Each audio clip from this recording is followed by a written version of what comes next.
I've introduced myself enough. Hopefully you guys know me by now. But I'm the programming director for the Fort Myers Beach International Film Festival. We have all of our filmmakers here from the student film package too. We have some fantastic filmmakers who I am actually really intrigued to hear about their stories and kind of why they told these particular stories. So the first person we have is W from A Dream of Us. Let's welcome him in real quick. Hey! Hi. What's up, buddy? How are you? We I'm also good. have, How are you? I'm great and fantastic. Things are going smooth so far for this being our first virtual film festival. So so far so good. Nice. We also have Claire coming on from A Life of a Barrel, which is an amazing documentary. Thank you. Hey, what's up, Claire? How are you? Hey, good. How you doing, everyone? Good. Yeah. And then we also have Lisa, who is coming in at us via audio, who had thoughts and prayers. So hello, everybody. Welcome. Hey.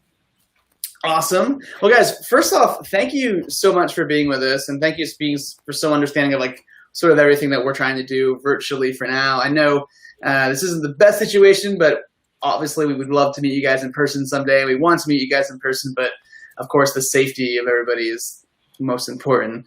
But first off, you guys should be extremely proud of your films. Our judging team absolutely loved them. I was going to try to pull up some comments from them because they absolutely were super inspired.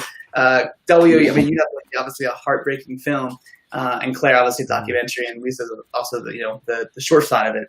So I'm just curious about all three of you guys. What inspired you guys to tell these stories? Obviously, Claire, you had a whole topic that was based, is reality. So your answer might be different, but what inspired you guys to tell these stories? You guys can go first. Yeah, I gotta pick people. That's what I gotta do. I gotta pick people because I was. So we'll start with Claire. Put us on the spot. You want me to start? Yeah. Okay. Well, yeah, I initially started with, I had just moved to Budapest. That's where I made the film.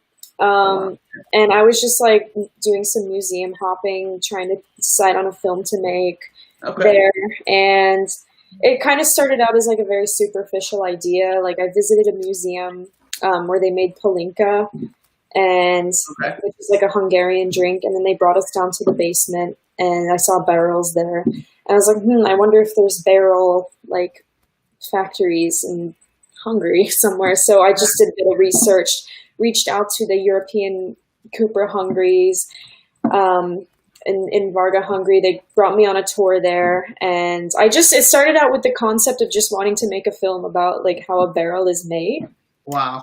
And then after like spending a lot of time with that film, I kind of built some more layers upon it, dealing with kind of like making the barrel like something like a barrel that has feelings, kind of. Yeah. First of all, I was trying to do that, like just, make the barrel actually come alive.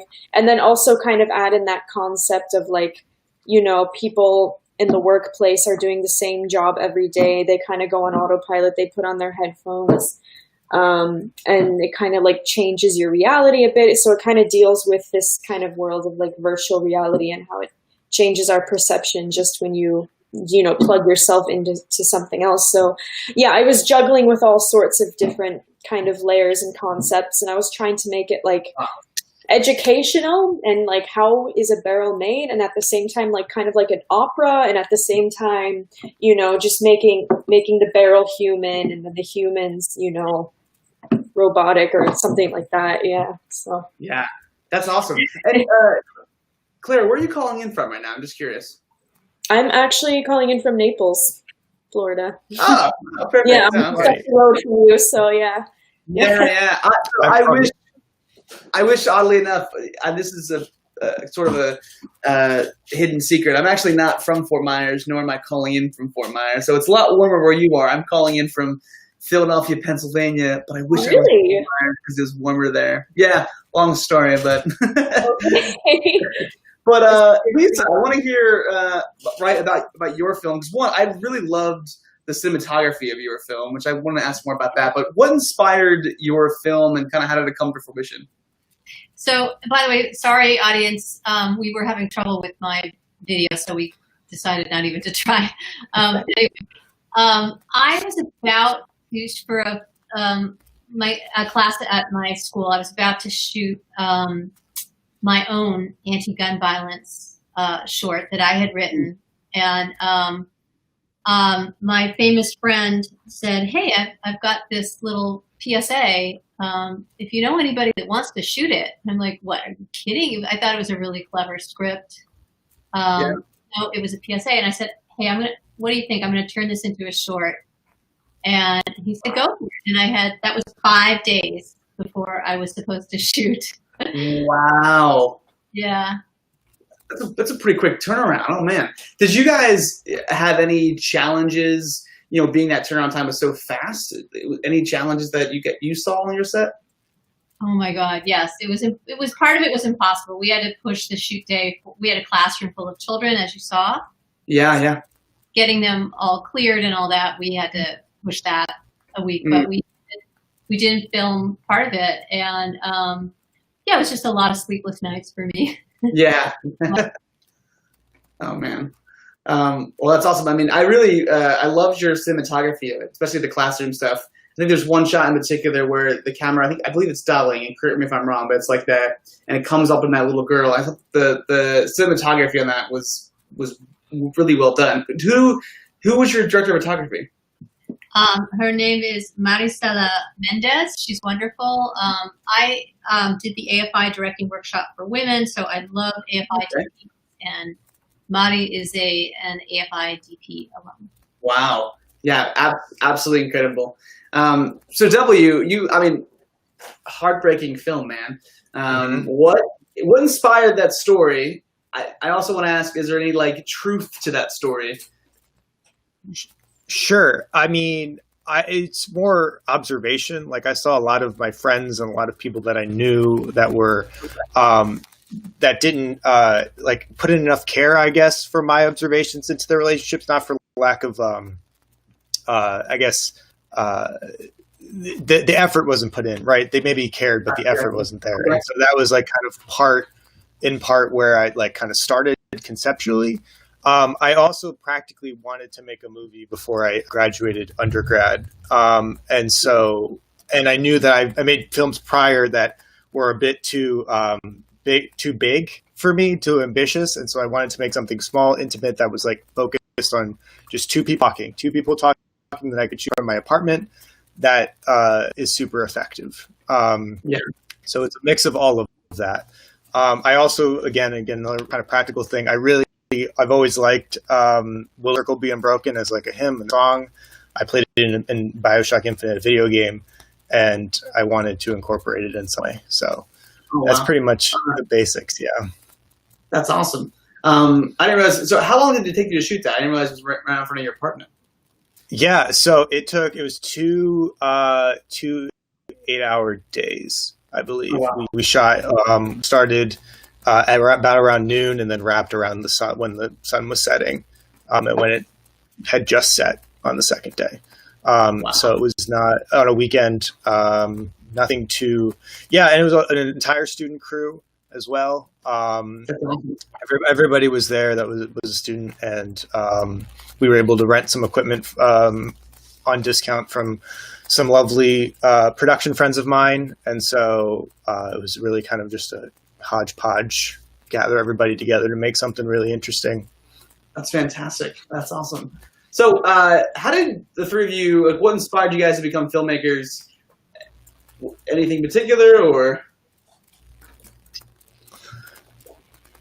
To tell us, I don't know, for me personally, I just like to tell stories, and I feel like if there's something to tell, I'm going to tell it in whatever medium, whether it's documentary, film, writing, I don't know. Yeah, I'm a storyteller at heart, so that's awesome. That's my reason. Okay, that's great. Lisa, how about yourself? Well, I started in a business career, and love it. And so this is a second career for me. I'm an older student. And I think what got me going was taking improv comedy at Second City. And I just kind of got the creation bug. And then I started making 48-hour films. And after that. Oh, that's awesome. W, what inspired you to jump into the world of filmmaking? Yeah, I mean, I've always really enjoyed visual creation in some form. I had a TV production. It's like the super typical, like, I took a TV production class in high school and like really dug it. And that's like, but I never really kind of connected the idea of like having like a career in film or career in the visual arts until about my junior year in undergrad. I took a film course. We had my alma mater just had incorporated a film like major, and I really kind of was like, oh, this is really great. And there's a lot of really like practical trade elements that are like marketable in it as well. And then through that, I decided that I may want to teach film one day. So I'm currently getting my MFA so that I have that doors open. Oh, yeah. That's awesome. So thank you. That's really so yeah, so it's just about creating stories and whatever the media. I adore comics and video games as well, so maybe that's somewhere down the road. But all of it is excellent. And also, Claire, by the way, I'm also from Naples originally, so I wanted to bring that up too. Oh, look at that! Yeah, they're five all around. Wow. 239. You guys have all you guys should be really proud of your films, but I really want to know sort of what are you most proud about with these projects? Claire, you go first. I gotta remember to pick on people. I'm sorry. You're good. Okay, so for me, I think what I'm most proud of was how much I was able to handle doing this project, because I did this master's course. It was very intensive, and you were just expected to do a lot in a short amount of time. Gotcha. Okay. You move to a new city, that you have to adapt to that, to the language barrier, to all of that kind of stuff. You don't know anybody. You don't have any contacts. They just give you, the program issues you like a cinematographer who you don't know, who you have to get to know. So it was just all of this like uncertainty and just like diving into the unknown, really. And just everything from thinking of like, okay, what's actually going to happen when I get to this like barrel factory? This is kind of shady. Like the directions to get there were weird. So I just think like actually making this whole film like come to fruition and just being able to like produce it was kind of a miracle, I think. That's awesome. That's really awesome. You should be really proud of it, because it's a really intriguing documentary, and I learned a lot too. Thanks. Lisa, what are you most proud about your film? I'm proud of my actors. I think they did an awesome job, and I guess for me, I'm proud of how I wrangled a classroom of very fidgety children. I mean, we had a great time, and that just felt right. It was great. Yeah. Yeah, I didn't even think about the challenge of working with all those children is probably definitely has its own challenge in itself, for sure. So W, what are you most proud about, man? Yeah, I'm really proud of my crew, and everybody, the actors too, all the students that are like helped me out with this film. Throughout the entire process, like I didn't want this to like be like a project they did that like they like hid away on their resume or they didn't put on their resume.